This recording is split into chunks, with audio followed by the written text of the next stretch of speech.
арбаңыздар Билик подкасты. Аны мен Керим Айдаров алып барам. Биз бүгүн Манас эпосундагы көпчүлүк биле бербеген бир топ маанилүү жагдайлар бар. Ушул жөнүндө кеп кылган турабыз. Бүгүн бизде конокто Манас театрынын директору Нурбек Талантбеков. Нурбек мырза, куш келипсиз. Рахмат. Анда эмесе биз кепти баштай берели. Манасты окуп отурсаң, Манаста бир топ бир укмуштай жагдайларды кезиктиресиң да. Бул бүгүнкү доор эле эмес, бизден алдагача алдыдагы доордагы сүрөттөлгөндөй да. Анан кийин ушул мааниде карап отуруп, анан кийин мен атайын сизди чакырдым да. Ушу мен байкаган нерселеримди сизге суроо катары берейин. Анан сиз ошого бир жооп берип, Манасты бир чечмелеп көрбөйлүбү деп атам да. Алуусун жетинчи деген. Алуусун жетинчи. Анда эмесе дегенде эле биринчи суроо ошо Манаста курулуш, архитектура укмуштай бир сүрөттөлгөн да. Анан ушул жагдай жөнүндө кеп кылалычы, анткени биз көпчүлүгүбүз билбейбиз да. Сиз айтып берсеңиз, Манастын бир керемет экенин дагы бир жолу ынанып каларбызбы деп ойлоп атам да. Манаста сунос барбы дегендейби. Бул Манас дүйнөсү керемет дүйнө, чындап келгенде. Биз баягы улуу жомок, улуу баян дегенде миф, уламыш катары эле карап атабыз да. Эпос катары эле карайбыз. Эпос катары карайбыз. Анан эпосту деле биз кыргызча талаш менен бере албай, дагы деле эпос түшүнүгүндө өтөбүз да. Мисалы, сахалыктар, якуттар эпос деген түшүнүктү булар олоңко деп алган да. Олоңкочулар дегенде бирөө нургунду айтат, бирөө башка айтат дегенде. Дүйнөдө ушундай эпос айткандарын өзүнүн тилинде кылат да. Биз ушунча оомой элебиз. Өзүбүздүн Манас эпосу дейбиз да, бирок ошо эпосту деле өзүбүздүн түшүнүк менен кабылдагыбыз келбейт дегендер. Анан ошол нерседен улам Манаста сиз берген суроого байланыштуу биз айтсак, ынангандар ынанат, ынанбаганына биз ынандыруунун деле зарылдыгы жок да. Себеби бул мындай да, салыштырып айтканда, башында баягы эң башында маалыматтарды айта кетели. АЭСке же ТЭЦке же ЖЭПке мисалы жылуулук чоң чордонго уюлдук телефонду сайсаң, уюлдук телефон эмес адам кошо күл болуп кетиши мүмкүн да, мисалы. Ошол үйгө 220 волт киловолт алып келиш үчүн мисалы ал облустук бир подстанция болот, анан райондук станция болот, райондуктан айылга бир чоң трансформатор болот. Анан ал диги ондук линия менен келип үйгө келип, анан үйдүн ичинен дагы двухфазка, трехфазка болуп отуруп, өзүнчө экилик, үчтүк болуп бөлүнүп, бир фазга болуп отуруп, жеңилдеп андан да келип анан үйгө келгенде 220-ны берип, анан биз үйдүк тиричилик буюмдар колдонуп, анан ошондон чөнтөк телефонубузду зарядтап кубаттайбыз мисалы.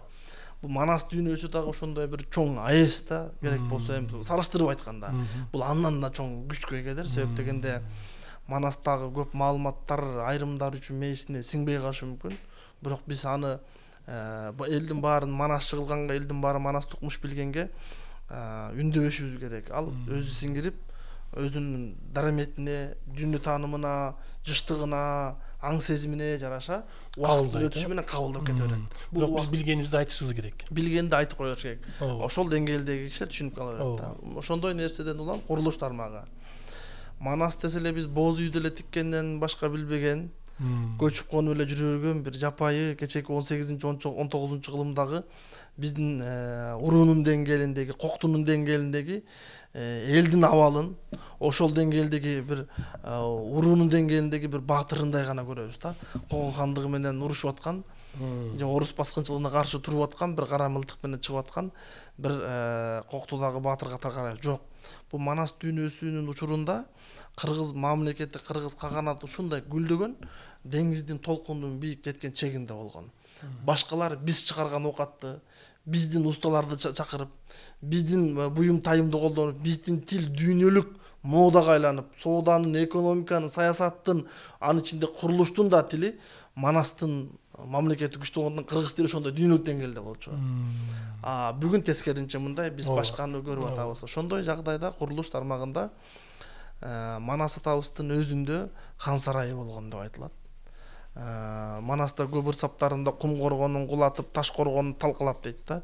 Кумдан коргон кылган деңгээлдеги өзүнчө бир чакан хандыктарды баса белеп айтып. Анан ошол кум коргонун кулатып, келин кызын ыйлатып, кереги болгон кыйратып, гүлүн көккө сапырып, желегин желге жапырып, кочтап, каны сапырып, кыйгыйлап алып киришти дейт. Ошол эле учурда Манастын биринчи казатында Кошой атабыз Манаска жардам берем деп Кашкарга барат биринчи. Кашкарга барганда ушундай сүрөттөйт. Үй үстүнө үй болгон, үйгө жери жык толгон дейт. Там үстүнө там болгон, тамга жери жык толгон дейт. Ошол кезде эле көп кабаттуу үй бар дегенди айтып атат. Анан көп кабаттуу үй ушунча көптүгүнөн Кошойдун баш адашып издей турган кишисин таба албай калган да мисалдар бар айрым бир варианттарда. Кээ бир вариантта ушу Сагынбай Таңканалалы мисалы Манаста Араниктеги уруш деген бар. Араниктеги Моан, Жиян, Коргон, Фергана, Маргалаң жактагы бир чоң урушта ал окенин жээни Ашарсуу деген болгон. Ашарсуу Манас Ташкентти алып, Анжиян деги Барганага, Фергананы Баргана дейт. Маргалаң болгон, Марга кала болгондуктан Маргалаң болду дейт. Ошолорго келгенге чейин Ташкентте 4,5 жыл болуп, баягы кыргызды бошотуп келип Алтайдан Алатауга келгенде анан кетейин деп атканда ошол Араниктеги уруш башталып кетет. Анан Араниктеги уруш ошо Ашарсуу деген бийи эмне себептен уруш баштады дегенде менин элим дейт. Соода сатыгы, экономикасы ушундай ылдыйлап кетип, коррупция, сүткорчулук, паракорчулук ушундай гүлдөп кеткен экен. Эли дейт, керек болсо өзүнө үй алмак турсун, батирлегенге батир таппай калды дейт. Элестетиңиз, квартирага чыгайын десе, ижара акысын берип жашаганга, баш калкалаганга жер жок калды дейт да. Ошончолук деңгээлдеги, ошончо эл көп болгонунда. Эл көп болгон биринчиден. Экинчиден, мамлекетте сүткорчулук, паракорчулук көп болуп, элине карабаган бай манаптар көп болгондугунан кабар берет да. Эл үчүн иштеген эмес дегенди билдирет да. Ошол нерсеге чыдабай дагы беги чыгат, эл көтөрүлүп кетет. Эл көтөрүлгөндөн кийин элдин агымын кармап калса, өзүн аударып коймок бийликтен. Ошол нукту элдин багытын мына Манас келип, чек араны бекемдеп, соода сатыкты тыйып коюп, бизге акча түшпөй калып, мамлекетибиз байыбай калып, мамлекетке түшкөн киреше көбөйбөй калып, ушунун баарына Манас күнөөлүү силерге үй менен камсыздап бере албай атабыз. Демек ушу Манаста күнөө деп туруп, анан элин көтөрүп алып, анан жанагы Ашарсуу Манаска буруп барат. Үй жок болсо, көйгөй ашып атса, үйүндө баласы ыйлап атса, жашоосундагы аң сезиминде башы катып, эсеки акыл алты болуп атса, андайдан кайдагы жоокер чыгат, кайдагы уруш, кайдагы жеңиш, дароо жеңилет. Анан Манас табыздын адилеттүү ушунда караңыз. Текес канда болбосун, Оргогандагы урушта болбосун, кайсы ушул Араниктеги согушта болбосун, кайсы элди жеңсе, кайра кыргызды койбой, ошол элден башчы коет. Бул Манастын ошол элден башчы коюп, анан жана Араниктеги эң бирден бир маселе бүгүн бизде тактуулуп атпайбы? Мисалы, үйсүздөр аябай көп болуп атат, мисалы, анын катарында биз да барбыз мисалы. Бирок ошондой жаш карысына карабай Манастабыз тез аранын ичинде үй жокторго чатырдан, алачыктан баш кылып дейт. Жана кыргыз колу Алтайга кетмек да, кайра үйүнө кеткен кезде. Мунун баарын көтөрүп кетмек белеңер деп туруп, анан боз үйүнө чейин Манастабыз бердирет. Биринчи жардам катары. Баягы өзгөчө кырдаалдар министрлигинин кызмат аркалаган өзүнчө Агаяр деген министр чоросу болгон, бүгүнкү МЧС министри өзгөчө кырдаалдар. Ал камсыздайт, андан сырткары жерине ылайыктап, Там Коргонун түптөп шаар салып берип кетти дейт. Жана көп кабаттуу. Анан эми бул бир эле чети, эми экинчиси.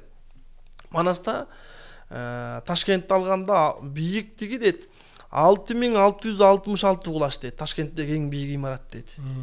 Бул Ташкенттеги Көкөтөйдүн тушундагы. Эми Кытай шаарларын сүрөттөгөндө курулуштар, архитектура ушундай чиеленип, ушундай мыкты болгон. 9000 кулач бийиги дейт. Эсенгандын бандулу дейт. Ал бандулунун башында 6 күндүк жерлерге ашпай угулган артыкча экен тийими дейт. Элестетиңиз 9000 кулач, бир кулачта 1,5 метр. 9000 кулачты эсептегенде 13000 13,5 метр болуп атат да. 13,5 километрлик деген бул сөз. Бүгүн дүйнөдө Бурж Халифа 849 кетпеген метр бийиктиги. Азыр дагы бир жаңы имарат түшүп атат. жаңы салынып атканы 1000 метрге барат да, эң бийик салынып атканда. Демек Манастын доорындагы имарат түшө элек. Түшө элек, рекорд кое элек дагы эле. Бул Кытай шаарларында, башка могу Ындыстан тарапта, Индия тараптагы шаарларда, анан айрым бир батыш өлкөлөрүндөгү баягы отурукташып калган калктарда ошондой көз караш дейт. Ал эми кыргыздын түшүнүгүндө ушул курулуш тармагынан дагы бир кызык нерсе. Кыргыз жай турмушта баягы жастого боз үйүн көчүрүп барып, жайлоого көчүп барып 3 ай 4 айлап, анан күздө кышта болуп отуруп баягы такырай тийбей жүргөн да. Анан ошо боз үй менен жашап жүрсө дагы кыргыз жерди такырай тийбей жайытка аярма менен калган. Мына президентибиз улам жайлоосуна чейин барып, машина менен жүрбө, бирөө тебелеп тепсеп сындырып атса, сазайын берип, тартипке чакырып, ыйманга келтирип койгула. Өзүңөр дагы эчаттагыла деп эскертип атпайбы күйгөнүнөн. Ошону эл негедир мындай бир жон териси менен сезбегендей эртең кайра кайдыгер мамиле кылыш. Мындай шалакылык, кайдыгерлик болуп атат да. Ошол нерсени эл түшүнгөн биринчи кезекте өз жон териси менен. Экинчи кезекте ошол доордо деле укпагандар болгон. Ошол доордо деле алып учуп, көзүн май басып, эти бара албагандар болгон. Андайларды Манаста Актаяктар деген болгон. Бүгүнкү ал эки кызматты универсал аткарганда, биринчиси жол коопсуздугу. Бул патрульный милиция. Майы кызматкерлер. Майы кызматкерлер. Алар жолдо кербендер катайт да. Соода сатыкта кербендер баягы адам аша ала турган, кербен жүрө ала турган ашууларда, белдерде, өрөөндөрдө ошол жолдордо Актаяктар улам кыдырып ат менен, мыкты тулпарлар менен көзөмөлдөп, анан алардын коопсуздугун карап, жол коопсуздугун карап турган. Биринчиси. Экинчиси жанагы жолдо жүрүп атып, жайыттарда, жайлоолордо жүргөндө, сен жайлоонун мезгилинде сен жайлоого көч, сен жастоодо отура бербей. Такырай тийбесиң. Карачы алды корооңду тиге берип, күнүгө корооң жатып, чыла болуп атып, жер такырайып кетти деп, улам көчүрүп турган, салыштырып айтканда, экотех инспекциянын кызматында калган бул, универсалдуу болгон да. Бул мамлекеттик кызмат деле баягы бирде бир министрлик түзүлүп, бирде эки министрлик кошулуп кайра бөлүнүп кеткендей, Манастын убагындагы ошол учурга жагдайга караша, ушул эки кызмат бир түшүнүктүү берген да. Эми Манастын доорунда аскердик курал жарактар дагы бир керемет айтылат. Анан аскердик чин, анан тышкы чалгындоо маселеси дагы бул өзүнчө бир керемет айтылат да. Анан ушуну айтканча, жана биздин бүгүнкү учурда аябай баалуу убактуу болуп аткан Манастын доорунда ГКМБ кандай болгон? Ошону кошо айтыңызчы. Жакшы суроо. Манастын убагында күч түзүмдөрү болуп көрбөгөндөй кубаттуу болгон. Манас баягы хан шайлангандан кийин, бирок ага чейин улам чалы деле келип, кемпири деле келип, баласы деле келип, жылкычы башчысы деле, кой башчысы деле келип, кыргызга кырын салып, ошол оёндун элине ойрон бүлүк куруп, Манастын айласын кетиргенде, Манас хан шайлангандан кийин качанкыга чейин бизге кошолор, биз чабуулга чыгабыз деп, анан чабуулга чыкканда дагы Манас жөн эле баягы кылычын көтөрүп алып, найзасын көтөрүп алып кыйкырып, биз согушка чыгабыз, биз кол салабыз деген жок да. Элестетиңиз, Кытай ал учурда кубаттуу мамлекет болчу. Анан Манас Алтайдан жаңыдан түрк тилдүү элдердин башын бириктирип, түрк эл эмес, керек болсо Моңголдон, Кытайдан, Ойроттон, Калмактан, Манжуга чейин адилеттүүлүгү менен, калыстыгы менен, өзүнүн кенендиги менен, берешендүүлүгү менен аларды кошо ийитип алды да. Анан Манастын мамлекети ушундай күчтүү болуп баштады. Манас атайын кызматты дайындады. Манастын тышкы чалгындоосу башталды ошол бала курагынан баштап. Анан ошо тышкы чалгындоосу Кытайдын тыңчылары, алардын улуттук коопсуздук кызматкерлери Кыргыздын шайыганча, Кыргыз качан кол салат, кандай кол салып жок кылсак болот, бүт билгичекти. Анан биздики алардан өтүп, Манастын жана жаңы жаш куралган жаңы мамлекеттин тыңчылары, жанагы мыктылары алардын ички сырын кошо тартып, тамырын тартып, бакынооздорду жиберип отуруп. Анан Кытай даярданып калат. Ойлонот. Манас же Ала тоого душмандарга кол салат. Ала диге Текестен баштап, Керкөлдөн, Акын Бешимден баштап Ала тоону бошотконго аракет кылат. Же болбосо ички Кытайга бир келип баягы ачуусу менен тийиши мүмкүн. Ушул эки жака дайынданабыз деп, эки жака эки фронтко аскер жыйнап, кабар берип, катуу камыл көргөндө Манас ошол маалыматтын, ошол жашыруун сырын тартып, тамырын тартып алдырып атайын кызматкерлеринен. Экөөнү тең эмес, өзүнчө башка экөөнүн ортосундагы шаарларды көздөй аралап туруп бүлүк салат да. Анан ошентип отуруп Манас дилер күтпөгөн, дилер камылга кылбаган, кабар айтпаган жерлерден Дуканды, Дүбүрөнү, Сермусту, Кырмусту кылып, каласын, шаарын бийлеп, канын алып, багынбаганын жанын алып, багынганды тирүү калтырып, аман калтырып отуруп, Ималай деп коет. Гималай тогуркасы Манасты Ималай дейт. Ималайдын этеги ар жагы Суратоо, Кайыпкан деген Манастын биринчи аялдын атасы, кайнатасы. Ошого чейин барып анын кызын алып, анан алардын баарын башын бириктирип, 400 миң, 500 миң кол менен чыккан Манастын аскери жаңы казат жаңыдан башталганда 2 миллион, 3 миллионго чейин аскер көбөйөт. Анан ошентип отуруп Манас кубаттуу, күчтүү мамлекетке айланат дагы, анан Кытайына дагы башкасына да моюн бербей калат. Эми мени ойлондурган, сиз жакшы суроо бердиңиз. Мисалы бизде Советтер Союзуна кирип калган мамлекеттердин көпчүлүгүндө аскердик чиндер дагы деле деги эфрейтер, анан прапорщик, анан улук лейтенант кыргызчаладык, деги лейтенант, улук лейтенант, анан капитан, майор, подполковник, полковник, анан генерал деп отуруп эле кетип атабыз да. Биз түрктөрдө бул нерседен чыгыптыр башкача. Америкада башкача көз караш, Кытайда башкача, арабтарда башка, араб тилдүү мамлекеттерде башкача. Эмнеге биз чыкпашыбыз керек? Бизде жок болсо, биз мамлекет түзбөсөк, биз кул тукуму болсок бир жөн эле да. Бизде кубаттуу, күчтүү мамлекет канат түптөгөн элбиз да, бир нече ирет болгондо дагы. Анан мисалы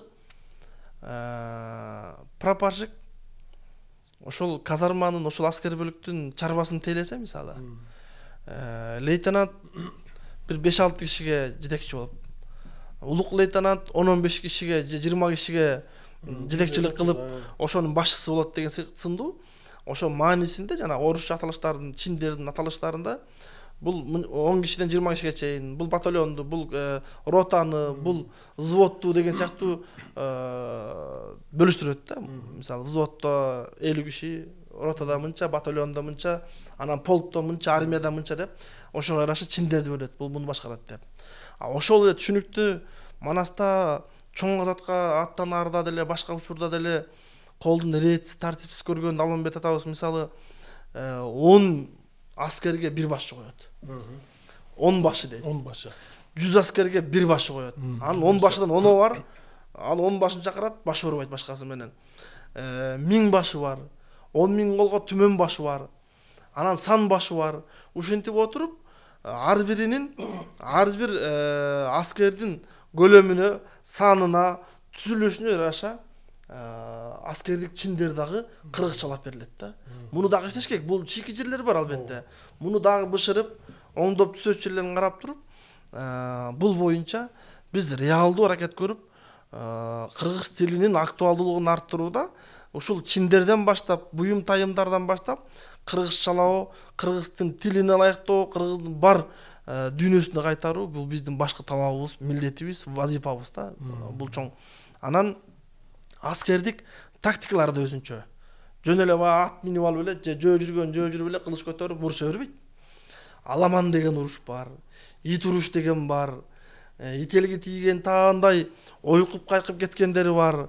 Айтор чалгынды өзүнчө, мисалы чалгын жиберип, колдун бир бөлүгүн алгач кол салууну өзүнчө кылып Айтор Манастагы аскердик тактикалардан тарта чиндерине чейин, уруш чыкмаларына чейин өзгөчө түрлөрү бар.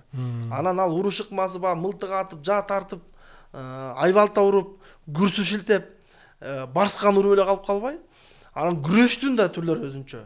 Рукопашный бой деп биз өзүнчө бөлүп, күрөш өзүнчө бөлгөндөй, аскердик өнөрдө дене машыгына өзгөчө көңүл бурган.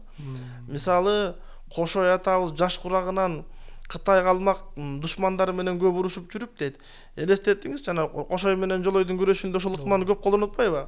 Өзү душмандын колунда уктап атат. Жана сарысыз тарап кетип. Анан душмандын колунан түшпөй туруп, эшине келип туруп, билектен кармап, жерге түшкүчөк силкип туруп, кайра өзүн чабып атат. Буга эмне деген күч керек? Бул эмне деген ыкма? Буга мындай түрүктү, мындай ыкманы бир дагы балбам, бир дагы мен деген жанагы спецнастардын, омондордун машыгуусунан биз көрө элекпиз. Түндүк Корея, Индия же Кытайдыкына мисалы. Ошондой аскердик ыкмалар, согуш ыкмалары, дене машык, канжар кол деген болгон Манаста. Бул Кытайларда айтылат. Канжар колдорду тандап алып дейт. Бала курагынан. Анан күнүгө жүгүртүп дейт, бир күнү муздак кумдуртуп дейт. Бир күнү казанга от жактырып ысык кумдуртуп дейт. Бир күнү кыш ордуруп, бир күнү таш ордуруп, бир күнү суун ордуруп, бир күнү буун ордуруп отуруп, отко чейин денесин күйгүзүп даярдап, уштуу тикенектен баштап, мыгына чейин, урчук ташына чейин тебелетип, колу айбалтасыз, канжарсыз, калкансыз кылычты тосуп кайра ошо менен алакан менен чапканда, башыңа баскан менен чапкыдай, салмак ура тургандай канжар колдорду өзүнчө бөлүп атат. Тегиз чалма чалуучу өзүнчө атайын ошондой аскер бөлүктөрүн бөлүп атат. Андан сырткары жанында жан сакчыларынын түрү өзүнчө. Тоголок молдонун вариантында жанагы бүгүнкү бич айтканда өзгөчө спецнастары, чылгый ташбулчуң балбандарын өзүнчө бөлүп, хандарды кармай тургандар өзүнчө, карапайым элди өзүнчө, анан аскер бөлүктөрүнүн ичинен жай турмушка өзүнчө аскер бөлүк дейлеп. Биздин ГКМБ ошол жерде бар. Мисалы бизде мындай да. ГКМБнын жана Альфа деген бөлүгү мисалы терроризм болгондо, улутка өзгөчө кооптуу жагдай жаралган учурларда гана чыга турган аскер бөлүктөр бар. Жай турмушта МВДнын ички иштер министрлигинин Шумкар бөлүгү, Дигил бул деген сыяктуу бөлүктөр бар да. Ошол сыяктуу эле көз караш, түшүнүктөр Манаста да болгон. Мисалы, Кайгуул Бөгөл Тоорулчу дейт. 3 чоросу болгон. 3 чоро 3 башка кызмат кылган. Мисалы, салыштырып айталы, манын бардыгы өзгөртүп койсо деле болот, негизи ушу. Бирок жалпы багытынан Кайгуулу бул бүгүнкү биз билген патрульный милиция же май кызматкер эмес. Ал Актаяк болду. Бул тышкы чалгындоо ГКМБ. Улуттук коопсуздук мамлекеттик комитети. Бул тыштан кайгуулдап, улутка саясий жактан ким доо кетирейин деп атат. Ким согуш ачып, кыргын салайын деп атат. Муну ал чалгындап, андан сырткары экономикалык жактан кимдин буюм тайымы, соода саттыгы көп кирип атат. Биз кимдин буюмун көп алып атабыз дагы, биз көп албай калдык деген сындуу экономикалык жагдайды, андан сырткары руханиятты да караган. Улуттук коопсуздук мамлекеттик комитети ушул кайгуул кызматы, кайгуулчулар. Алар элдин ден соолугунан, саламаттыгынан тарта экономикасына, руханият, тил, маданият, дилине чейин келген кеткен дербишинен думанасына чейин эмнеге жүрөт? Ушу думананын дербиштин баалуулугу биздин ишенимдерди тебелеп кетпейби? Биздин баягы каада салтыбызга доо кетирбейби дегенине чейин элдин ишин бузуп кетпейби деп, себеби ичинде ар кандай оомолор бар да, ансы деле кыргыз оомобузда. Ошол кезде эле ошол кайгуулчулардын ичинде ар кыл бөлүк менен иш алып баргандар болгон. Бүгүн мисалы УКМКда Маданият министрлигин караган бир куратор бар, мисалы. Билим бөлүмүнө караганы бар, фискалдык, финансылык чарбаны караганы бар, экономикасын караганы бар, тышкы чалгындоону караганы бар деген сындуу. Бүгүн деле кандай болсо, Манаста андан ашыгы менен ошол түшүнүктөр болгон. Мисалы Бөгөл түшүндүрүп айтканда, бул прокуратура. Башкы бөгөлчү дегени башкы прокурор деп койсок болот да.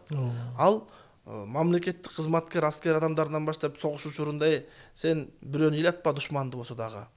Элдин рызкысына кол салба, сен элге адилеттүүлүк менен иште, кызмат абалыңан кыянаттык менен пайдаланба деп аскер башынан баштап жоокерине чейин, мамлекеттик кызматкердин баарына чейин көзөмөлдөп, мыйзамсыз иштерди бөгөп алдын алып турган үчүн ал Бөгөл бүгүнкү прокуратура түшүнүгү.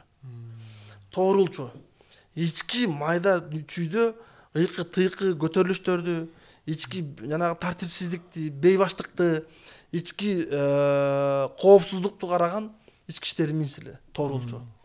Мына көрүсүзбү, мисалы биз ички иштер министрлиги дебей, Кыргыз Республикасынын Тоорулчусу деп койсоң кандай сонун болот. Кыргыз Республикасынын башкы прокурору десең, прокурорун жаза албай Google'дан карап жазгычактыгы кат сабаты жоюлбаган бирөө калса прокурору деп салышы мүмкүн. Прокуратура деп кийирлери. Прокуратура дегендер көрдүк го жогорку кеңештемиз депутаттардан.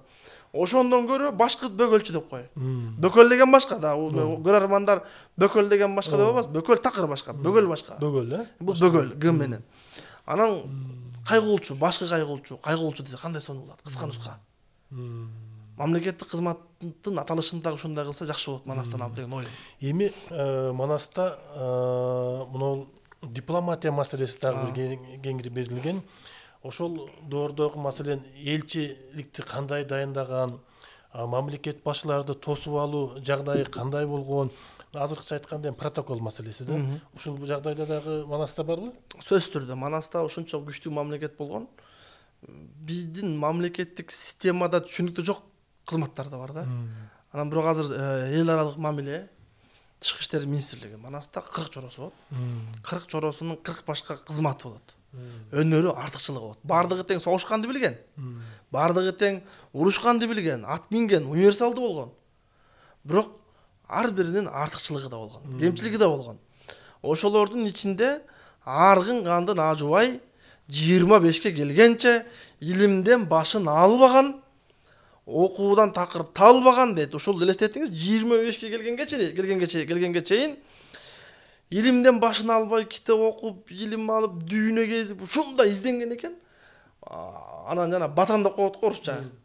Көз айнек тагынып алып, бүрсө атасы түңүлүп, сен менин малымды карабайсың, сен мени шаарымды карабайсың, чарбамды, багымды карабайсың, анымды, мунумду карабайсың деп атасы баласынан кечип кеткенге чейин барган экен.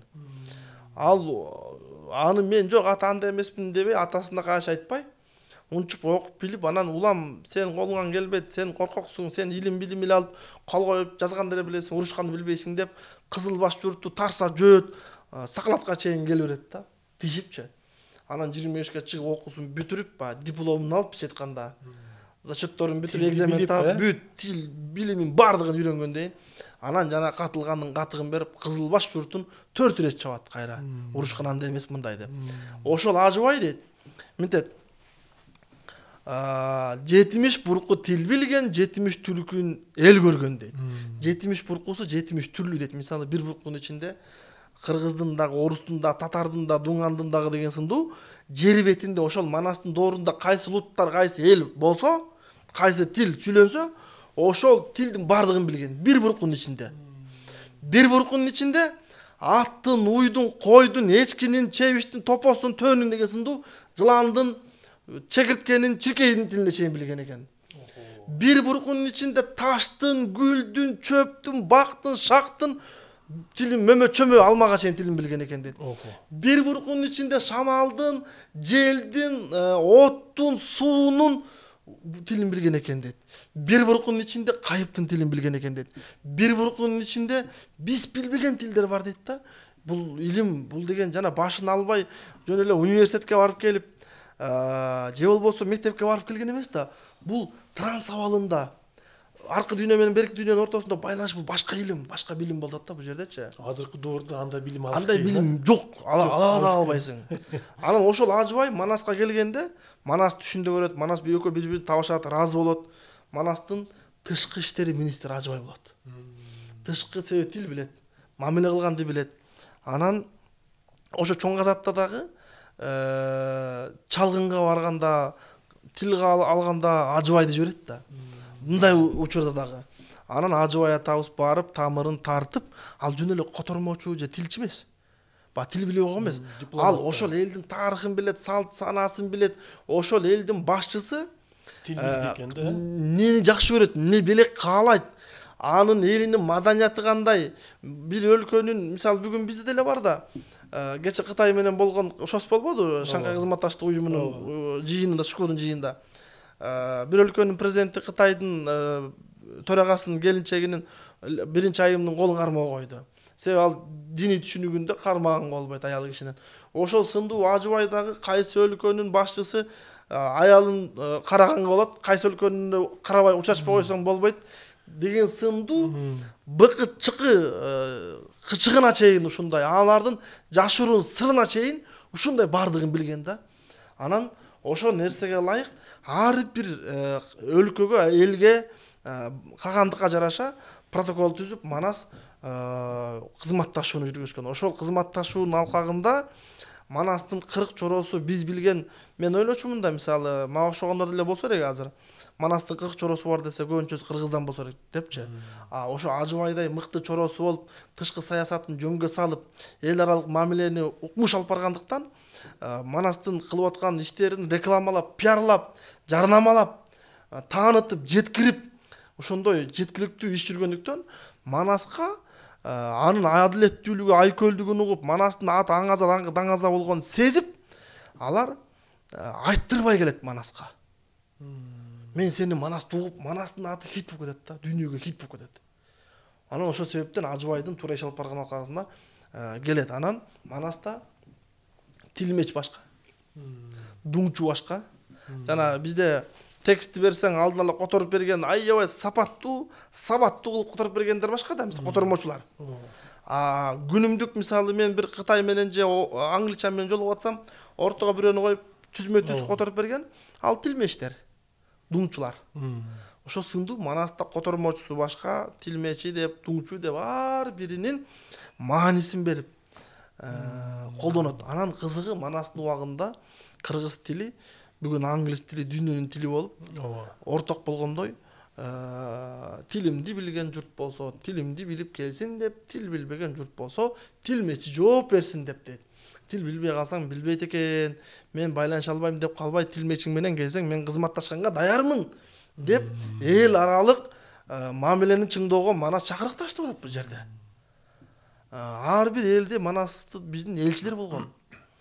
Ар бир элдин соода саттык карым катнаштан баштап ушундай гүлдөгөн кыргыздын кулачы ушундай бийик болгондуктан, жана соода саттык күчтүү болгондуктан, Манастын учурунда бүгүнкүдөй, мисалы, биз суунун салыгы, үйдүн салыгы, жердин салыгы, машинага айдап жүргөнүң үчүн салык, анан сырткары жанагы ДТП болуп сүзүп алсаң өзүнчө, мисалы, кызмат акысы деген сындуу кызмат акылар бар да, салыктын түрлөрү бар. Манастын убагында кыргызга бир дагы салык жок болду дейт. Башында бар болчу. Манас качан күчтөнгөндөн кийин кыргызга сууга дагы, жерге дагы, отко дагы, малга да эч салыктын түрүн алып салды дейт. Суроо, Манас мамлекеттин казынасын каяктан толтурду? Кантип байытты дегенде, тышкы жана соода саттыктан, тышкы мамиледен, туристтик өлкө кылып салгандыктан Манастын өзүнүн айбатын көрөбүз, Манасты элине барып келебиз деген шардана менен деле элге ушунча акча келе берген, рызык келе берген да. Мына туристтик өлкө, бүгүн Манастын өзү жок болсо да сөзү бар, изи бар да. Ошо Манаска тиешелүү тарыхый жайларды салып, Манастын изи менен деп туруп деле биз туристтик өлкөгө айланып багбасак болот. Мына ошентсек болот экен. Толук болот. Анан жана диплома элчилерди кантип дайындашкан? Элчилерди биринчи кезекте кыргыздын баалуулугун билген, кыргыздын каада салттын түшүнгөн, сатпай турган, ыйманын жебеген, ошол учурда илимдүү билимдүүлөрдү тандаган. Илимдүү билимдүүлөрдү кантип тандаган? Булар коктолотто жүрсө да ойлошубуз мүмкүн. Манастын убагында бүгүн биз, мисалы, байлар баласын чет жакка жибергендей эле, Манастын тушунда окутуу системасы жүргөн. Билим берүү, агартуу министрлиги болгон. Системалуу түрдө көпчүлүк элде окутуулу болгон. Мисалы, мен бир далил айтайын. Манас чоң азатка барып, чет бейжинди алып, Эсенган багынып Коңурбай түп бейжинге качып кеткенде, Кошой калмактын жолойдун элин алганда, тиги башка хандыктарга чейин мектеп салдырат. Көп шаарында мектеп салдырып коет да, ошойчу. Анан ушул жерден мен бир нерсени түшүндүм. Демек, ошол кыргыздын баатырлары, хандары душманды жеңип атса, убактылуу турарын билет дагы, ошол жерге билим берүү системасын орнотуп, кыргыз, мисалы, жана түрктөр сапат деп кылды, бүгүн мариф деп кылып атат. Дүйнөнүн баардыгын ачып атпайбы?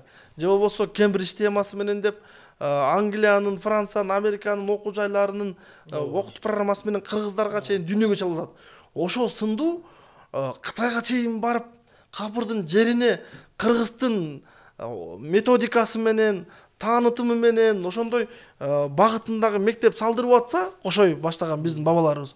Демек кыргыздарда өзүбүздө кантип салдырган жок деген суроо да. Демек бул келечек. Буюрса бул ушуга жетишиз керек деп ойлойм да. Мына Манастын биз азыр өзүбүздүн өлкөбүздө бала бакча менен мектепти толук камсыздап элекпиз керек болсо. Эми башталдык жакыркы жылдары. Манастын убагында биз толук камсыздап коюп, башка өлкөлөргө ондогон мектептерди салдырып койгон экен да. Анан ушуга бир далил Кошой атабыздын мисалында билим берүү параллелдүү кете берсин. Кошой дейт, Медина кирип 5 жыл окуду дейт. Тиккен кирип 5 жыл окуду дейт. Тиккен шаарына 5 жыл окуду. Эки кеттүбү? Багдад кирип 5 жыл окуду дейт. Мекке кирип 5 жыл окуду дейт. Кыйбага кирип 5 жыл окуду дейт. Элестетиңиз, мисалы, ар бир окуусу 5 жылдан болду, 25 жыл Кошойдун өмүрү илим билимге кетип атат. Бул деген сөз бакалаврды бүттү, магистрди бүттү, аспирантураны бүттү, докторантураны бүттү. Болду, биздик бүттү. Кошойдо дагы башка дагы илимдер алып атат да. Ошол жана санап аткан шаарлардын баардыгы бүгүнкү араб өлкөлөрүндө турган. Араб өлкөлөрү бул эми вариантка жараша кээ бир варианттарда желпиниш барып окуду дейт. Бул Америка материге. Алыскы жерге чейин барды дейт. Анан айрым бир учурда Кошой сөзсүз айлап жылдап бир нече жыл отурукташпаса дагы, бир нече убакытка барса дагы ошол элдеги мыктуу устаздардан, баягы устаттардан, илимпоздордон кыскача да сабак алып, дүйнө таанымын бийиктетип отурду дейт да жаш урагында. Элестетиңиз, Кошой ошончо жыл окуп билим алып атса, бул деген не деген сөз? Канекей энебиз Кейип деген шаарда 82 мугалим сабак берчү дейт. Канекей энебиз баштаган 580 кыз бар. Жалаң кыздар окуган окуу жай да булчу. Баягы балдар өзүнчө окуп, кыздар өзүнчө окуганда, бул жана чоңоюп калган курактан баштап, эрезеге жеткен, балакаттан өткөн курактан баштап. Элестетиңиз, бизде бүгүн мектепте деле 12-13 саат, 12-13 предмет сабак. Анан алмашып отурат. Университетте деле 16-18. Эң көп окуган медицина тармагы параллелдүү бир окуганда катуу барса бир 30 окуйт, андан ашык окубайт. Канекей энебиздин убагындагы, Манастын убагында Канекей энебиздин мисалынан 82 предмет, 82 сабак окуп атат. Параллелдүү түрдө. Бул деген сөз бүгүнкү биз биология, химия, физика, астрономия, астрология, деги зоология, кыргыз тили, адабият, чет тили, дене тарбия, музыка болду да. Манастын убагында 82 предметтен сабак окуш деген сөз билим берүү системасы биздикинен алда канча бийик, 10 эсе күчтүү деген сөз. Күчтүү болгон. Эми ошо Манаста медицина, саламаттык сактоо тармагы дагы биз өзгөчө да. Медицина эмеси, ушул жөнүндө кеп кылалы эми. Манастын убагында медицина болуп көрбөгөндө күлдөгөн, ал тармактагы. Керек болсо Манастын жеке дарыгери болгон. Кызыл Сарт дейт бирде Момунжан деп берет. Мунун Момунжандын образы бейнеси Семетей Сейтек бөлүгүндө Гүлчоронун кечирин оюп, тарамышын оюп, анан ай чүрөктү кыяз алып, канчоро эсирип, Семетей кайпып кеткен учурунда, анан ай чүрөктүн кат жазуусу менен кийин Гүлчорон айыктырабыз деген жакшы тилекте жиберет да. Ак жол тойлордо. Ошол учурда бир жакшы мисал бар да. Аяш ата Момунжан же Кызыл Сарт келет Гүлчорон айыктырам деп. Ай чүрөктүн жазган катына ишенип, алып келет деп. Семетейдин арбагын сыйлап, Манастын арбагын сыйлап келет. Ошондо анын Момунжандын жанында дайыма алып жүрө турган дарысы аптечкасында. Дарысы 6000 төөлүк дары болгон экен. Бир төө 6 тоннага тең жүк көтөрөт. Бул нарлары.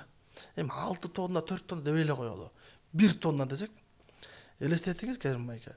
6000 төөгө дары алып жүрүш деген сөз 6000 тонна дары деген сөз. Бул аптечкасында дайыма жанында жүргөн. Катып койгон казналары, ар кайсы шаардагы атайын корлору бул андан дагы 100 эсе көп болгон да. Бул бүтүндөй дүйнөдө фармацевтиканын атасы болгон да.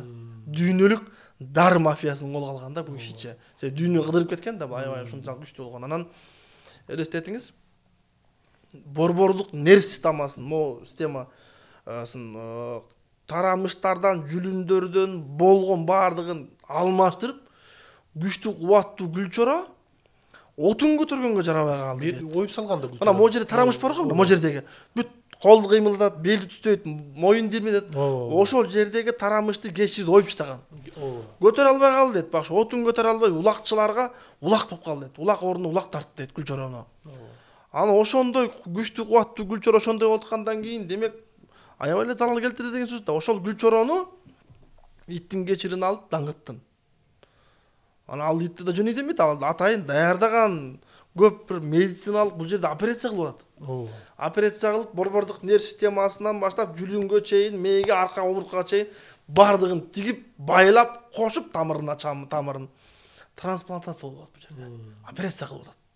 Анан баягы Гүлчоро калыбына келет. Оозго салса ойгонбос уктатуучу дары бар дейт, димидрол. Жараны кууруп бүтүргөн жамбоз деген дары бар дейт. Колуңду тилип алсаң, канатып алсаң дейт. Биринчи эч нерсе дары сүйкөбөй туруп дейт, жамбоз сүйкө дейт. Бул перекис. Биз перекис сүйкөйбүз да. Колу буту сынганды шак-шак коюп, бутун колун түздөп, мойнун түздөп аткан бар дейт. Шак-шак коюп атат дейт. Шак-шакта коюп, бүгүн гипс мисалы, бүгүнчө айтканда.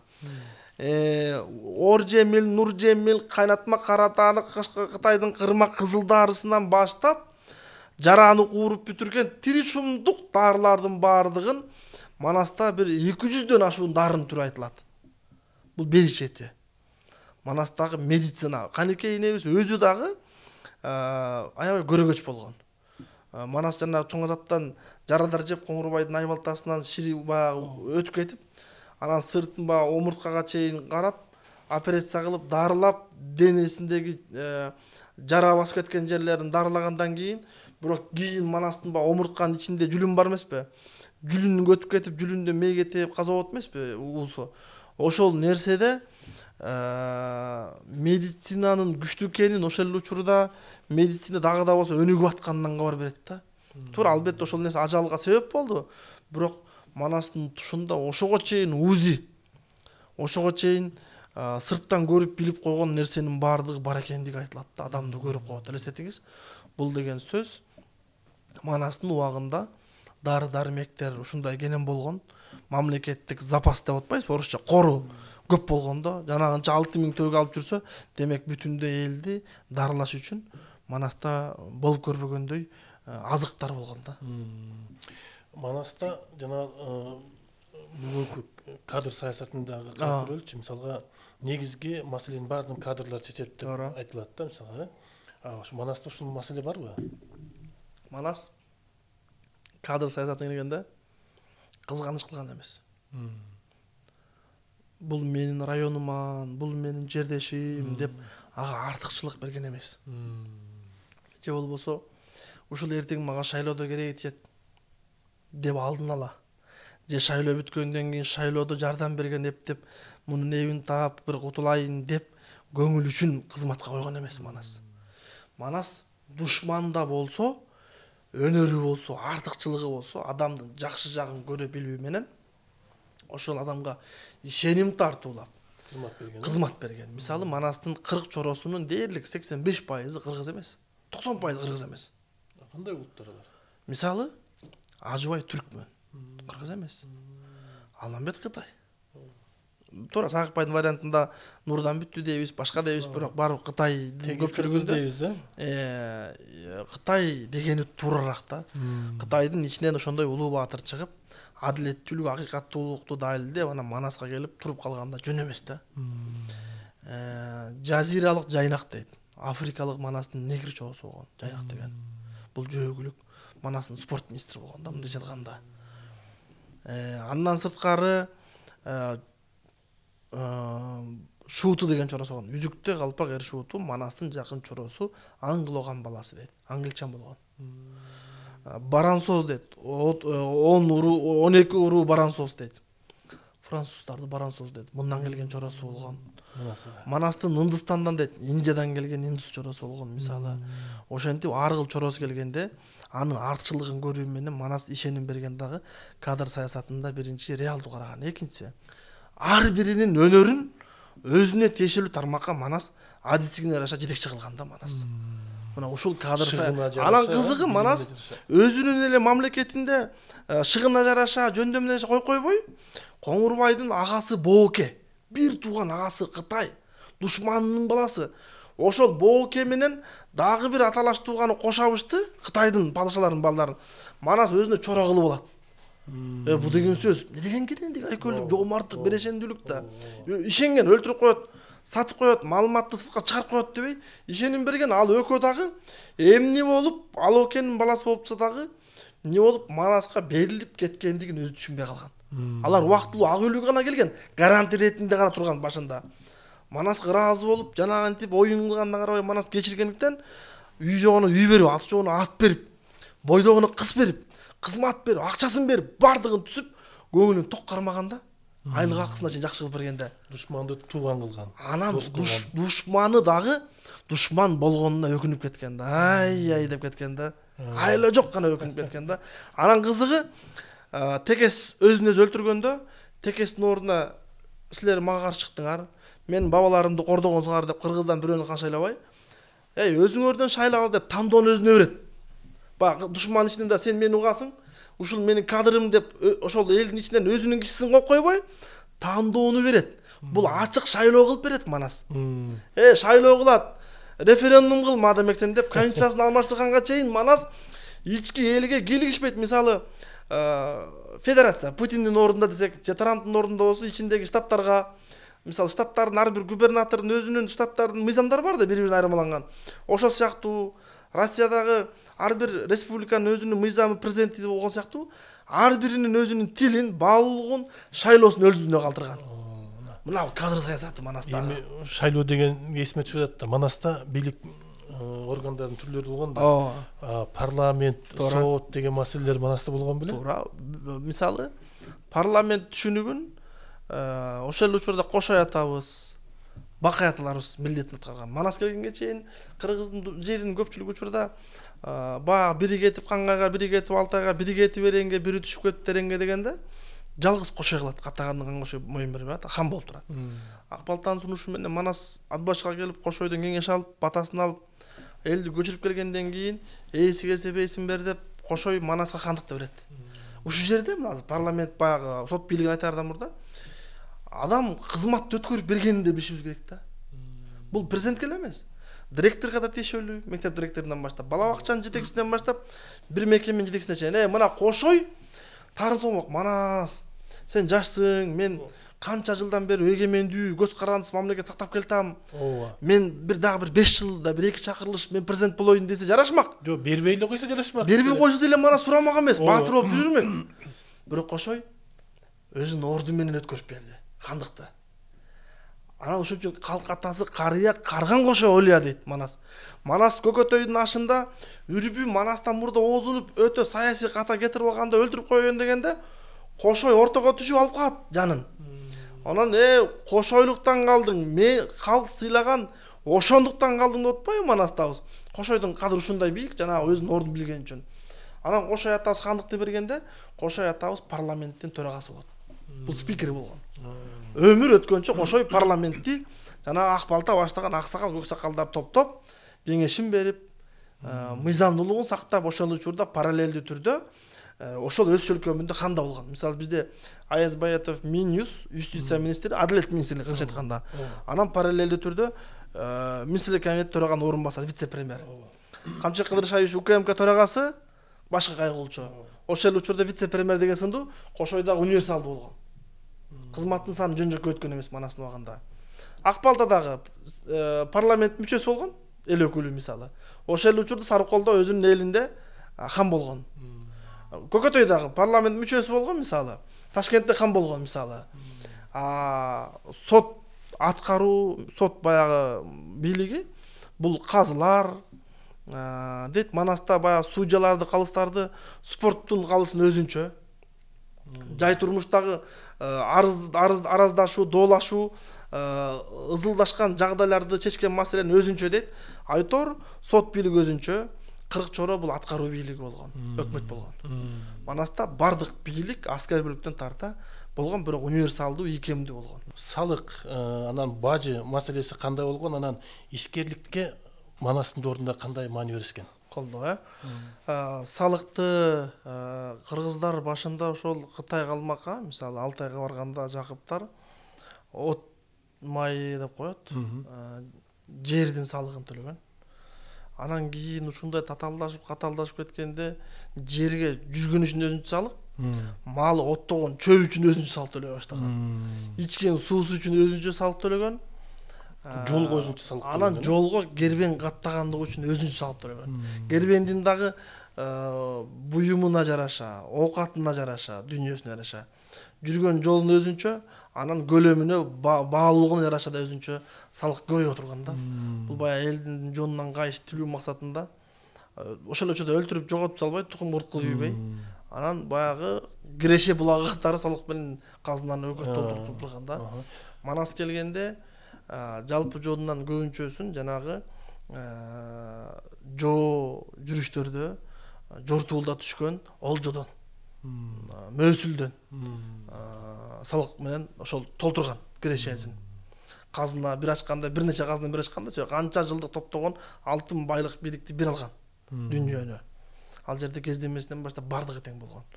Анан ошол учурда элге, жоокерлерге мотивация, стимул, мындай колдоо иретинде туруктуу айлык акысы болгон казына тараптан. Андан сырткары согушта түшкөн ошол олжодон, мөөсүлдөн, олжону түрү көп да, олжонун согушта түшкөн олжону бул мөөсүл деп коет да.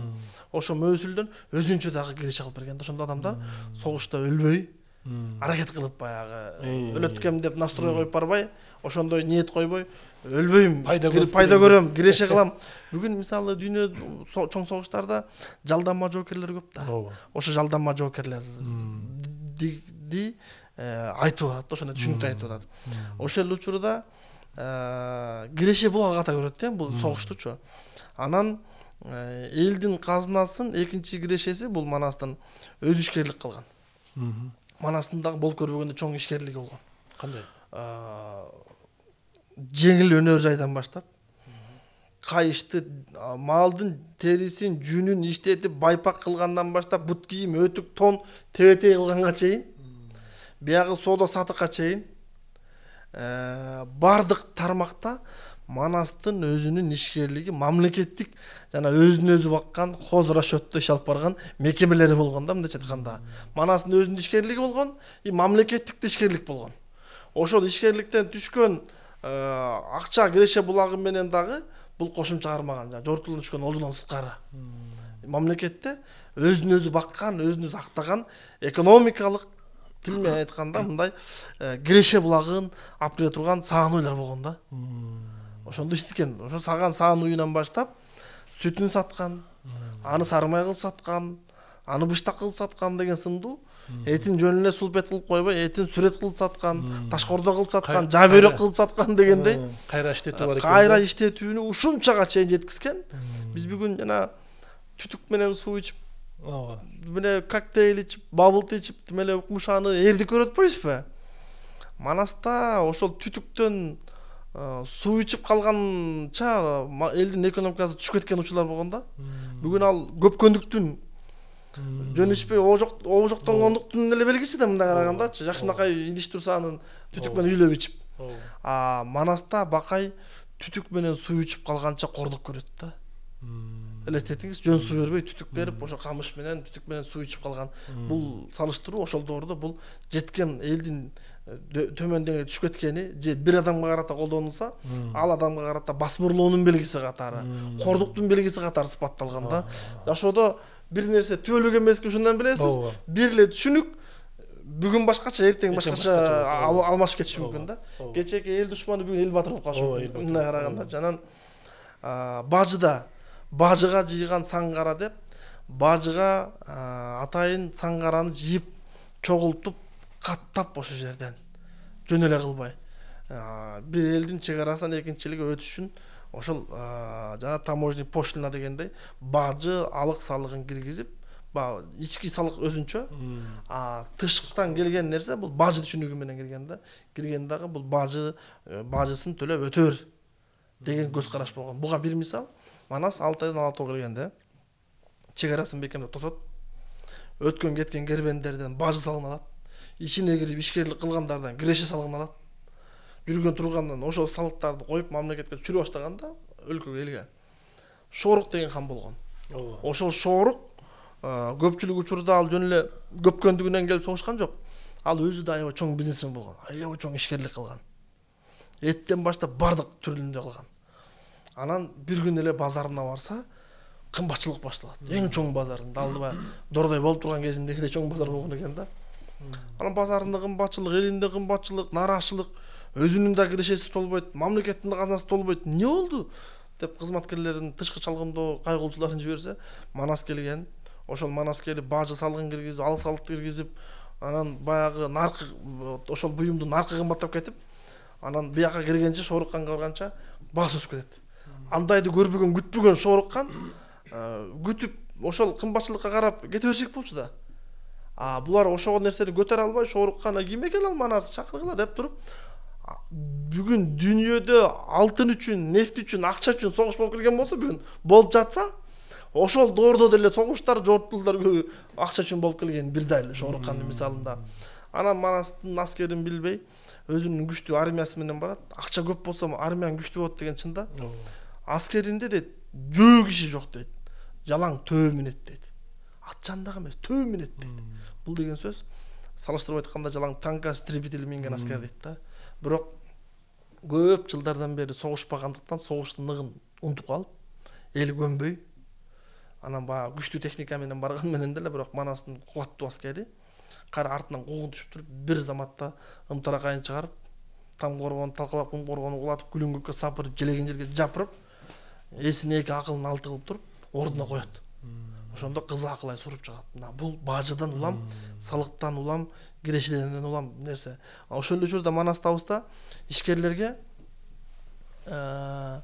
салыктан бошотуу менен аларды тартып албай, алып койбой, мисалы, мамлекет үчүн жумуш орду менен камсыз тутасың. Мисалы, кылыч чыгарып атса, өзүбүздүн өндүрүш ушунун кылычын алалы деп, казынадан акчаны ошонун кылычын алган, мисалы. Тон жасап атабы, мисалы, карыпчысын, чарайнасын, зоотун, белдемчисин, кандагайын, өтүгүн, өтүктүн чобдор өтүгү, накөр өтүкпү, кандай өтүк болбосун, өтүктөн, байпактан, тебете тумагына чейин эмне болсо, ошону өзүнүн элинде чыгарган ишкерлерден алып, алардын соодасын жүргүзүп, атамекендик өндүрүштү колдоо калган Манас. Эми мен дагы нерсе сурагым келип турат. Бизде президент болгондон кийин президенттин юбилейсү бийликке аралашып кеткен учурлар көп болуп атпайбы? Мисалы 33 жылдын ичинде биз муну тарыхтан көрдүк да. Анан Манастын доорунда үй бүлөлүк башкаруу болгон экен. Үй бүлөлүк башкаруу болгон эмес, бирок үй бүлөлүк үй бүлөсү эмне кылган деген суроо болушу мүмкүн да. Элгечи үй бүлөсү эмнени карап отурган, мисалы баласы аралашкан эмеспи дегендейчи. Баласы Манас өткөн о дүйнөгө кеткенде 3 айлык, 6 айлык болуп калып атат. Мисалы, Семетей жаш. Мүмкүн эмес. Аялы боюнча, мисалы, Манастын биринчи аялы Карабөрк, экинчи аялы Акылай, үчүнчүсү Каникей, анан төртүнчүсү Сагынбайды Алтынай деп берет, Кенжуттун Айганның кызы. Макул, үчөөнү алалы, мисалы. Карабөрк деле биринчи аялы катары ал көп учурда алдым жуттум болуп кирип кеткени айтылбайт. Аралашкан айтылбайт. Өзү менен өзү ордосунда аялында жүрсө керек, Акылайдыкында болсо керек деп токпейил тартып, ордодогу жана Султан Сулеймандын аялдарындай болуп берген акчасында интрига жасап, оюн кылып, кутум кылып, ызычу кылып, иритип чириткен эмес да, мындай караганда, улуту башка болсо дагы. Акылай деле өзү Шоруктун кызын Акылай шоодураган капырай дейт да. Ушундай сулуу болгондо, угуш чүрөк болгондо мындай караганда. Манас көп жүргөн ал аял менен, көп жашаган, бирок ал деле мамлекеттик башкарууга аралашып, дегенде жумушка кое алып, муну жумушка кое калгыдай деңгээлде эмес болчу. Ал сулуулугу, сымбаты, чырайы болгону менен ал аралашкан эмес да, андай нерсеге. Манас деле аралаштыра койгон эмес. Каникей боюнча.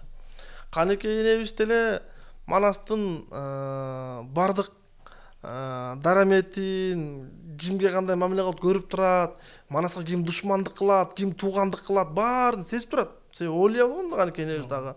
Бирок айтчу кезде айткан Канекейчи. Могу көз каман деген туугандарыңдын кылгурту турат көзүндө, сага кылганы жүрөт өзүңө. Бул чалгырту турат көзүңө, чамасы келсе бул доңуз чалганы жүрөт өзүңдө. Акыртуу бир соо койбойт, шуну тууганыңды аздан жайлап койсоңчу деп кеңеш берет. Бирок өз алдынча барып аны айтпай дебей өзү бир тынчы жалдап өлтүрүп койбойт да. Аралашып ийип, жумушка коюп ийип, бир нерсени мындай чаң будун кылып ийбейт. Манас кайдат? Элдин көзү жетпейт, өзүн жетет. Анан Манас жактырса жактыр, жактырбаса ал да мен тууганым, түшүнүп атам сени. Туура, бирок бул Ороздун онун өлтүргөн аскери кезип муну өлтүрсөм жаңгалабы? Тууганым душмандык кылса да мен көтөрөм, ошону менен Манасмын деп Манас кенендик кылат. Манастабыздын эң жакшы жагы үй бүлөсүн өзү деле аралашкан эмес, негизи жол берген эмес. Тууганын эле эчкимсин. Экинчиси, Манастын жандагылар Манас тандаган жөн кишилер эмес да алар дагы. Алар деле ошо жоопкерчилик сезип, жөнү жок эле аралашкан эмес. Мисалы Канекей өзү чоң ишкерлик кылган. Манастын иш башкаруучусу болгон да. Управ делами президента дегенди отпойсузбу бүгүн? Каныбек Тургунбеков отпойсузбу? Болгон курулуштан баштап бардыгын чечип кандай атак таш жарып атасыз. Президенттин ишендүү кызматкери катары, өкүлү катары. Канекей ошо сыяктуу Манастын ишкерлигин жүргүзүп, түшкөн пайдасына Гуччиден кийим алып, Лоропеден кийим алып, же болбосо Uniqloдан кийим албай, салыштырып айтканда дүйнөлүк брендтен кийинбей, ошо эле кыргыздын чыптамасын, белдемисин кийип, хан кызындай өзүнүн кааласы менен кармап, бирок ошол түшкөн кирешени, пайданы элдин, мамлекеттин бакубатчылыгы үчүн ишкерлиги менен жардам берет. Мамлекеттик кызматка аралашып эмес. Манастын ишкерлигин жүргүзөт дагы, Манаста кырк чоронун кыш кийгенин, тыш кийгенин, баш кийгенин, бут кийгенин, ич кийгенин бүт баштан аяк кийим кечесине чейин даярдап, камсыз кылып, андан сырткары жоо жарагын камсыз кылып, бул баягы ата мекендик өндүрүштө соода сатыкта көпчүлүк үчүн кылса, кырк чоро үчүн, хандар үчүн, бектер үчүн, баягы улут үчүн керектүү мамлекеттик төбөлдөр үчүн Канекейине өзгөчө ок жаңылып тийип кетпесин, үшүп калып ооруп калбасын, дарысы жок сууктан кагынып калбасын, ысык суук болуп калбасын, ачка өлбөсүн, бир жерде кыжаат болбосун, бүтөп кетпесин деген сындуу алдын алып, мамлекеттик кызматкерлерге шарт түзүү менен Канекейине өзүнүн тапкан кирешесин мамлекет үчүн жумшоот тескеринче. Бул жана биринчи айымдар фонд ачып, кайрымдуулук кылып, гүм жардам берип, социалдык иш-чара кылып, сынактарды кылып, дарылантып келгендей эле убактылуу эмес мунуку. Мамлекеттин акчасына эмес. Же бирөөгө жумуш берип, ошол акчасын аталдоо эмес. Чылгы өзүнүн кылган ишкерлигинен мамлекетке берген. Карапайым элге берген. Окуткан, билим берген. Мына ошентип жакшы жагынан үй бүлөсү пайдасын тийгизип аралашкан. Жана кошой менен жолой көрүшкө чыкканда дагы жана таашымды Канекейине берип алып, кандай кайшымды. Аны да көрө билген да. Аны дагы бул жерде себеби көп. Ал жерде Кошойдун бир кысталышта кысталып турганда батасын алсам, батасы 2 болбойт деген. Кошойдун батасы 2 болгон эмес. Берген батасы кабыл. Ошодон анан семетей төрөлөт. Ошонун семетей төрөлөт, Гүлчоро, Канчоро ошонун төрөлөт. Анан алар кандай баатыр болоруна чейин батам айтып койгон, батадай болгон, кабыл болгон. Ал баягы төрөбөгөндөн улам тилек кылган, ниет кылган ошол эле учурда Манастын аялы ушуну эске алып койсо болмок деп Кошой аксакалдарыбыз, бабаларыбыз ай аттың ай дебесин. Тил тийип калбасын Манаска деген. Өзү Канекейинебиз Манаска турмушка чыгардык Саякбайдын вариантында. Чубак келип чаап шаардан, анан 12 сапар камагандан өзү аттан чыгып, Чубактын сазайын берип, Чубак качып, анан Чубактын артынан барат. Анан Бакай менен Ажыбай, Манас үчөө кумаяк таап алып ошол учурда. Анан Чубак келет, анан Чубакты келгенде Канекейди көп байкабайт. Канекей алыстан Манасты көрөт да, Манас келе турганын билет, Манаска тие турганын билет, анан тийбей койсо деле болмок. Тийбей койсо деле болмок. Бирок ушундай ааламда теңдеши жок улуу баатырга Канекейден башка бирөө түтпөйт болчу. Башка бирөө аны кордоп алмак болчу. Аны бирөө чүнчүтүп алмак болчу. Мен чыдабасам, мен түтпөсөм, ушундай улуу баатыр бул дүйнөдө арманды өтүп кетер деп ал токмок жерин карабай коёрун айрым бир учурда Манас кабыргасын сындырып тепкен да, Канекейдин 5 кабыргасын сындырып тепкен. Атасынын төрүндө, кайнатасынын үйүнөн керек болсо. карабай кеткен учурлар болгон, салбар кылып койгон учурда дагы дайыма эмес кескесте. Ошондой болгон учурда дагы Каныке энебиз кабагым кашым дебей, мен сени Гаагада сотко берем дебей, акыйкат чыгары жазып ийбей, же мен байдын кызымын, колуман келет, билимим бар, окугам, ишкерлик кылам деп кетип калбай чыдаган кийин. Жакасын кирдетпей, анан кызыгы карап жүргөн. Турмушта ушундай нерсе бар да, ушул нерседен улам эсиме келип кетти. Мисалы, менин күйөөм экинчи аял алам деп атат. Менин күйөөм бир кыздарды карап коюптур. Анан менин күйөөм мага көңүл бурбайт дейт, анан алымдар жооп берет, башкалар жооп берет, акылын кеңешин айтат. Ушул жерде азыр Каныке энебиздин дагы бир кызык нерсе да, аял затында болгон жакшы бир сабагы бар да. Каныке энебиз ти жанагы сындыры тепти, кыргыл чалдын ушагынан кийин карабай койду. Жырык кара уй берип, жыртык уй берип, алачка көчүрүп берет. Анан кетип калбай, ошол топтоп койгон акчасына барып кырчорого кийимин камдап, тонун камдап, оокатын камдап, казынасын толтуруп, анан бир күн өтүп барат, Аккула семиштейт. Манас кырчора кетип калгандан кийин Аккуласын карабай, Аккула нык семирип алган. Манас өзү курсак байлап калган. Кырчора кетип калган, аскер даяр эмес. Анан бир күнү кайдан жайдан түн бир окумда таласка Коңурбай басат. Коңурбай чабуул менен келет. Анан Манас күткөн эмес, кырчоросу көбү таарынып кетип калган. Аскер даярдыкта, машыгууда эмес. Анан капыл-тапылдан киргенде уруш башталат. Анан баягы көйнөк менен дамбалчан баканды кармап чыгып эле кел, бакан менен койгулап келет. Баягы кез келген айбаты менен, сүрү менен, каары менен, заары менен коркутуп, үркүтүп, бөлтүрүп, тап кылып.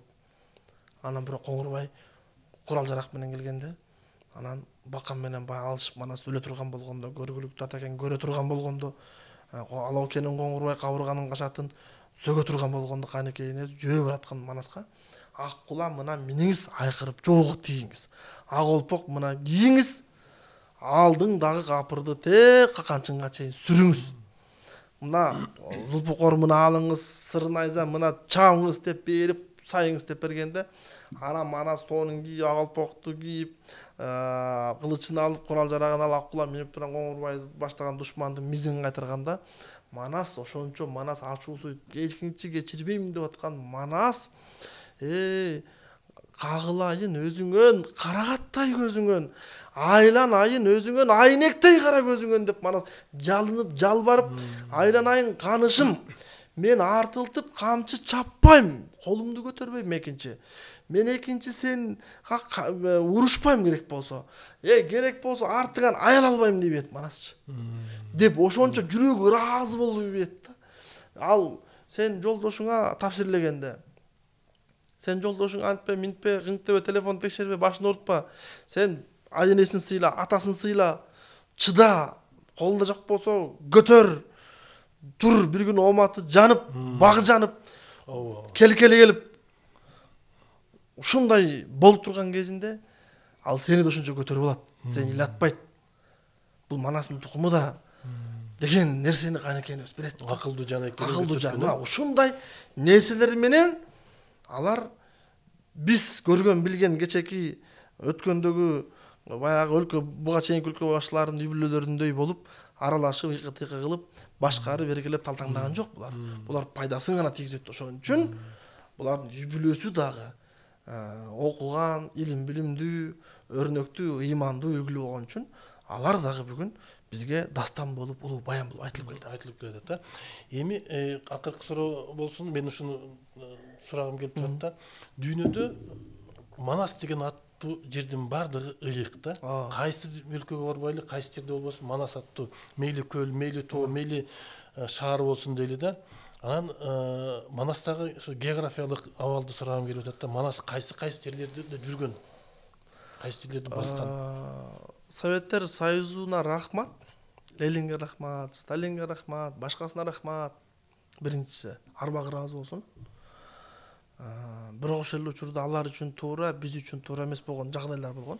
Ал идеология, тил маселеси, идеология маселеси, дин маселеси да келет буга. Ошол нерседен улам биздин Манаста 52-жылкы чоң конференцияда жана Манастын элдүүлүгү боюнча же ары кылабыз, же бери кылабыз деген түшүнүк болгон да. Ошондо Юнус Алиев баштап, Ауызов баштап, кыргыздын мыктыларынын колдоосунда Разаковдун түзмөчүсү аралашуусу менен Манас элдүүлүгүн далилдеп, анан академиялык ушундай академиялык килейген китептер чыкпай, кол жазмалар китеп болуп басылбай. Кыскартылган, бириктирилген китептер чыкты. Ошол китептер менен Манастын географиялык алкагын Кыргызстандын, Алтай менен бүгүнкү Кыргызстандын аралыгында жүргөн гана бир аймактык баатыр катары көргөзүп койду. Ансас келгенче миф жомок уламыш деп отуруп, жомок деген легенда деген түшүнүккө элдин аң сезимин орнотуп 4 муун өтүп кетти. Орусташуу бүтсөк, арабташуу менен дагы эсибиз болуп атат мисалы. Анан ошондой жагдайда Манастын учурундагы түп нуска байыркы варианттарда окуганда, байыркы Манаста Манастын алкагы биягы Кытайдын ички Кытайга чейин Манас таасири күч болуп тургандыктан Манастын атында шаар бар дейт, Бакайдын атында Бабагары шаары бар дейт, Үрбүнүн атынан Үрүмчү шаары бар дейт. Атасы тиги Тас чечен койдурат да. Анан Кыркчоронун атынан ар биринин шаары бар дейт. Бул Манастын географиясы, Манастын күнбатышка деген жортулу бар.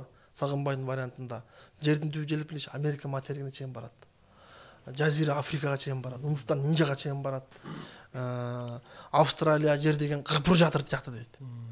Ошол убакытка чейин Манастын бийлиги күч болуп турган, Манаска болгон сый урматтын айынан бүгүн мисалы Токаевке атасы окуп кеткен экенде 30-мектептин атын берип атабыз. Путин чокусун берип атабыз, Ленин чокусун бердик деген сындуу чокуларды, жер суунун атын, имараттын атын бергендей, Манаска болгон сый урмат, Манастын жардам берүүсүнөн улам Манаска ыраазы болуп, көпчүлүк учурда коркуудан эмес, Манаска болгон таазимден улам, ырааштан улам, ошол жергиликтүү башка улут астандуу элдер дагы Манастын атынан жер суунун атын коюп кете берген. Себеп Манас жана бизде салык системасы, финансыда кайтарымсыз акча берилсе, муну грант деп коет да. Манаста грант түшүнүк аябай көп болгон да. Манас көп элге кайтарымсыз грант берген. Анын ичинде Кытай элине, анын ичинде Кытайдын көп урууларына, көп элдерине Манас атабыз көп элдерге кайтарымсыз жардам берген, грант көп берген. Анан ошондон улам булар ыраазы болуп, мына бабалар ыраазы болсо, укум тукумуна чейин мына Кытайда Манас шаары бар, Манас дарыясы бар. Мына бүгүн Кытайда улуттук деңгээлдеги Манасчыга 35 миң юан берет. Бул 350-400 миң сом деген сөз. Эң асына 40 миң сом берет, эң асына айылдык деңгээлдеги Манасчыга. Бул деген сөз, бул тамаша эмес. Бизде эми акча берилип атат, бирок андай деңгээлге жетелекпиз дагы деле. Эми дагы берилет деген ишенимдебиз. Анан ушундай нерседен улам Гималайда мисалга Манас Манас суу чокусу бар. Америкада мына жакында сапар кылалы атабыз, ниет кылып. Америкада Манас таш мамлекеттик парк бар. Биздин аларчадан 30 эсе чоң. Манас таш шаары бар Вирджиния штатында. Аргентинада бар, Бразилияда бар, Чилиде бар. Ушундай нерсе көп да. Манастын окуясында, Манастын күнбатышка жортулуунда, араб мамлекеттеринде жана чөлдүү жерге, жазирага чейин барган окуяларынан улам барды деген окуя бар. 1922-жылдан 26-жылга жазылып алынган вариантта. Бирок аны биз бүгүн окуп атабыз, кече жок болчу, чыгарган эмес. Анан ошол нерсени окубаган кыргыз, ошону окубаган биздин окумуштуулардын көз карашында Сагынбай кош койгон дейт. Өткөндө бир аксакалыбыз айтып атат. Сагынбай Ташкентке барып, анан зоопаркты көрүп келгенден кийин, анан ал экен ажайыпканасын кош койгон дейт. Ыбырайым Абдрахманов жазып атат. Ошол Сагынбай Ташкентке барганга чейин дейт, көз камандардын окуясын бүтүп коюп анан барат да. Ал экен ажайыпканасы ага чейин алда канча 20 окуя алды да, 15 окуя артта калган. Жазып койгон. Эргүү менен Сагынбай жазган Ташкентке көз каман окуясын бүтүрүп, анан бак колдойт, жардам берет, акча бөлөт деп барганда, анан муну болсо, иттин богудары болсо дарыянын жегине чейин барат болуп, сен бүтө элексиңби деп турган. Атын айтпай эле коелу, кыргыз түптөгөн деген кишилер сындырат да муну Сагынбайдычы. Шагын сындырат, аябай кордойт. Анан жана берген гонорары ат акысы жалмады дейт да, аттын чөбү, жем-чөбү жолдон тамагы менен калбайт. Анан Сагынбай келет дагы, анан Сагынбайдын оозуна Манас келбей коет да. Такыр Манас келбей коет. Анан Манас келбей койгондо, анан диги болбой Ыбырайым Абдрахман Акмолдо эптеп кыйылып атып, 11 кой союп атып, анан арбактарга жалынып, Кудайга жалынып, анан касиетке 11 кой союп, курмандык чалып, зыярат кылгандан кийин анан оозуна ыр келет. Ошондон көкөтөйдүн ашын чоң азат ризат. Эгер ошол ажайыпкананы көрүп келген болсо, ажайыпкананы жазмак эмес жанагындай деңгээлде. Ажайыпкананы сүрөттү укмуш сүрөттөйт. Бизде логика жок да көп нерседечи. Айрым бир учурда эптеп эле манасты басмырлап, анан бир жана Бартольд Бернштейн, Вальханов, Радлов тарайтып кеткен бир көз караш ошолордун аң сезиминен чыга албай өз алдынча окуп, изилдеп көргөнгө чама чаркыбыз жетпейби? Китеп турат, электрондук вариант турат. Карагыбыз келбейт. Ой жүгүрткөнгө дагы. Нурбек мырза, менимче жыйынтыктап айтканда, Манастын географиялык алкагы болгон. Биз муну далилдешибиз керек. Муну биз ооз эки эле гана китептен айтып атабыз да. Азыр мисалы бир археологиялык казуу жүргүш керек, миллиондорду бөлүш керек акча. Изилдөө керек. Археологиялыктан баштап илимий, экспедициялык, маданий бардык багыт изилдөө керек. Манастын учурунда барып келди деген варианттар да бар негиздери. Анан бүгүн логика салганда логикада жол берет бар дегенде. Ошону далилдеш бүгүнкү илимпоздордун, биздин бүгүнкү мамлекеттин бирден бир милдети. Ошону тастыктап алыш. Мисалы бир эле археология казуу жүргүзүп, бир сөөгүктү же бир чопону жибер, бирөөнү Японияга, бирөөнү Германияга жибер. Экөөнү салыштыр, бир мисалы сөөгүк тапсаң.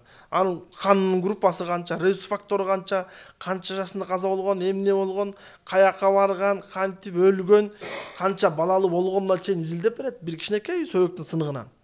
Ошондой миллион миллиардтар чачып биз изилдөө кылбай туруп, Манас болгон эмес, Манас жеткен эмес, бул миф, бул биздин деңгээлде эле анан деп биз өзүбүздү кодолоп отурабыз да. Баса Манас доору кайсыл мезгилде качан болгон? Мисалы ар ким ар кандай айтып атпайбы? Манастын жанагы окуяларын окусаң, биздин заманга чейинки 15-кылымдагы бар, биздин заманга чейинки 5-кылымдагы бар. Так ошо. Биздин мисалы илимде, Керим байке, илимде 3 гипотеза бар, божомол бар. Биринчиси 15-кылым дейт, экинчиси 11-кылым, 12-кылым Карганиттер доорунда. Бул биздин заманда. Анан 8-9-кылым Улуу Кыргыз каганатындагын байлайт. Бирок үчөө тең логикага туура келди. Себеп 6-кылымда төрөлгөн Мухаммед пайгамбардын тарыхта орду эле эмес, сакалы, чачы, кылычы бар. Бул кийимине чейин бар. Манас 8-9-кылымда болсо буюм эмес, орду жок тарыхта. Биздин заман Григориан календары Иса пайгамбардан башталды. Иса пайгамбардын тарыхта орду бар. 2023 жыл болду. Манас биздин заманга чейин 10 000 да эмес, 100 000 деген жылдар, балки миллиондогон жылдар болушу мүмкүн. Себеп мындай дейт Манаста. Андан бери карата дейт, тоо түгөнүп түз болду дейт. Манастын болгонуна дейт, тоо түгөнүп түз болуп дейт. Түз түгөнүп сай болуп дейт. Сай козголуп коо болуп дейт. Элестетиңиз, асманды сайган киндикке аскалар сазга айланды дейт. Байыркы дейт. Аны эч ким көргөн жок дейт. Эч ким билген жок дейт да. Биз билгенден акыркы 2000 жылдыкта келейген бир асманды сайган киндикке асказоо сайга айланып жок болуп кеткенин уга элекпиз. Демек бул 100 000 деген миллиондогон жылдар. Биздин заманга чейинки байыркы. Аны окумуштуулар изилдеш керек. Буга илимий баа бериш керек. Жөн эле куру кыйкырык менен Манасты могу доор деп ар ким өзүнө тиешелүү коло доордун элементин табып коло доору деп, таш доордун элементин таап алып таш доору дей бербешибиз керек. Же ислам динин табып ислам дининен кийин дебешибиз керек. Манасты көп тармактуу археологиялык, илимий көп жылдык изилдөө кылсак, бир чындыгын тапса болот. Бирок ошол эле учурда Манастын туулган күнүн, жылын табуунун деле зарылчылыгы жок. Менимче да, Манастагы технологияны алып чыгып изилде. Мондай технология менен курал жарак жасаптыр, ошону колдон. Манаста ата баланы минтип тарбиялап, өкө мамилени ошондой курган, муну колдон турмушуңа.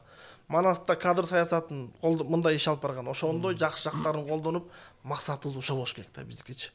Аны митрикке берүүнүн зарылдыгы жок Манаска. Мен сиз менен сүйлөшүп отуруп, Манас балким алдыңкы доордо деп ойлойм, жанакыл кабат үйлөрдүн салынганы биздин заманга чейинки таш доордун андай деген болгон эмес да. Демек Манас алдыңкы доордо дагы бул мындай болушу керек экен.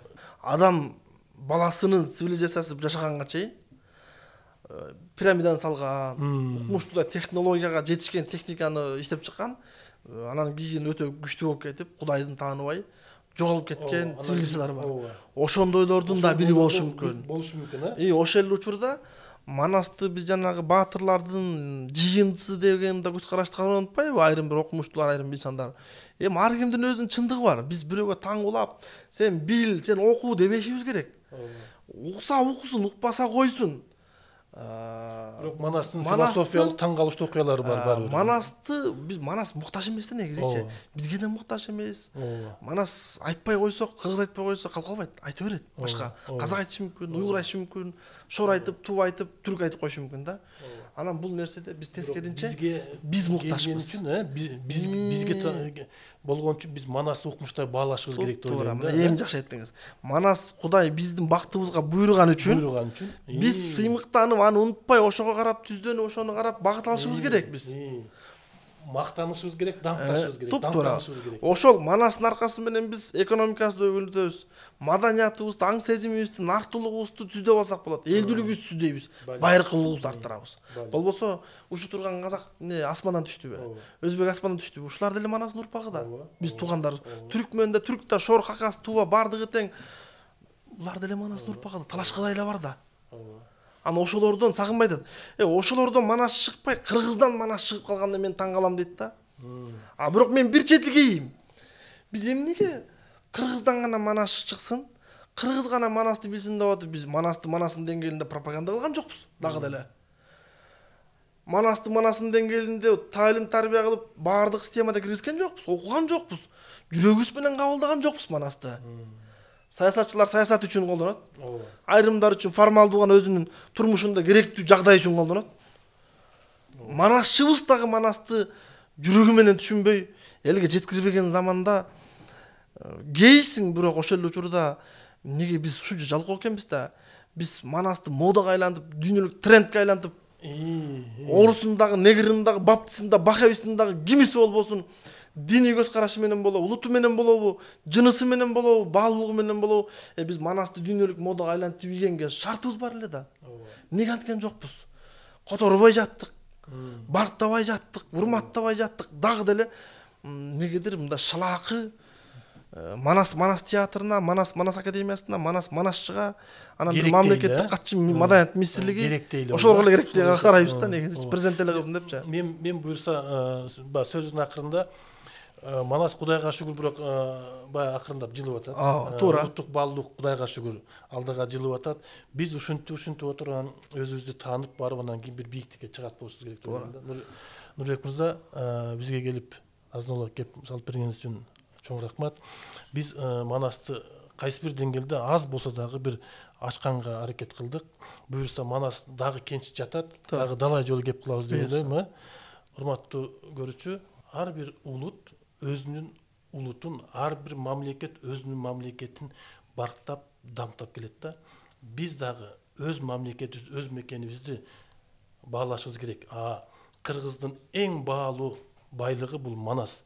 Биз Манасты дамтап, биз Манасыбызды бийик көтөргөнгө Кудай буйрса ниет кылалы. Бизде Манас бар, биз кыргызбыз. Кийинкиде көрүшкөнчө аман болуңуздар.